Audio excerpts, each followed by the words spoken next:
Now, Nigerians have been reacting to the attack on her citizens in South Africa and the reprisal attacks carried out on South African investments in Nigeria. In Lagos, many ShopRite and MTN outlets have been looted and destroyed since the attacks began again on Tuesday. Security agents have doubled in South African-owned businesses in the country, and the federal government is appealing for calm. This next report has more. Taking a look behind me, and one word comes to mind: unusual. ShopRite outlets across Nigeria is usually a beehive of commercial activities, with large crowds coming in to shop and unwind, and almost all slots in the car parks fully occupied.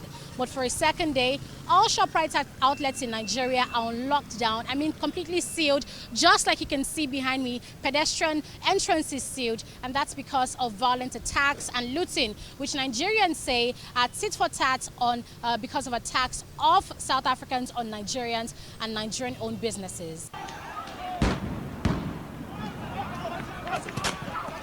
A Nigerian burning to death in South Africa. Nigerian-owned shops set ablaze in South Africa, and Nigerians fighting back. But South African High Commissioner to Nigeria, Bobby Monroe, has denied that the attacks are xenophobic. This is a very clear indication that this is just rampant. This is sporadic, quite very senseless, especially for this to be happening, and it's a complete disregard for the law. But we are happy that the South African Police Services has been working around the clock. The Minister of Police has been on the ground visiting all the affected areas to verify facts on the ground. We all know that the situation is developing. It is very difficult at this stage to be definitive about what has been happening, but as and when new leads and information arises, we shall endeavor to make sure that this information is brought to the attention of the media as well as other relevant stakeholders. South Africans say the violent attacks are because Nigerians compete with them for limited available jobs and overpopulate their cities. But Nigerians say their attacks are not justified. South Africa is they are brothers, they are African brothers. And it doesn't make sense to kill a human being, let alone a foreigner who is residing in your country. We have foreigners here, and they enjoy themselves. They live well. They feel very free in our country. And nobody attacks them. Both their investment is safe. The Chinese are here with their investment, and they are living fine. Nobody attacks them. Everybody are at peace. So why should they attack us? Sports agent Bashir Kujore traces the tension between Nigerians and South Africans to the failure of the Nigerian government to fix her economy. He says if the grass was green on this side, Nigerians wouldn't have to leave in the first place.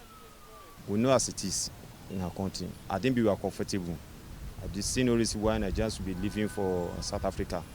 If you are to be sincere with ourselves, compare South Africa to Nigeria, we have everything to take care of our people.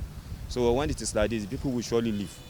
If not the situation warrants in our country, why are we traveling outside Nigeria? What is South Africa compared to Nigeria? We have to be sincere with ourselves. So I will say maybe at least this government, they are aware of all this. So at least they should do something fast. Since the reprisal attacks began on Tuesday, the Nigerian government has been on their toes to find a solution. President Muhammadu Buhari has sent an envoy to South Africa and recalled the Nigerian ambassador to South Africa. Minister of Foreign Affairs Geoffrey Oyema has also placed demands on the South African government. We are determined that we should not have any recurrence of this going forward.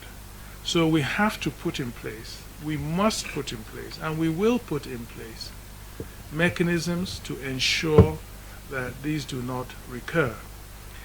We've made very concrete proposals to the South African government today, and we believe that if those measures are implemented,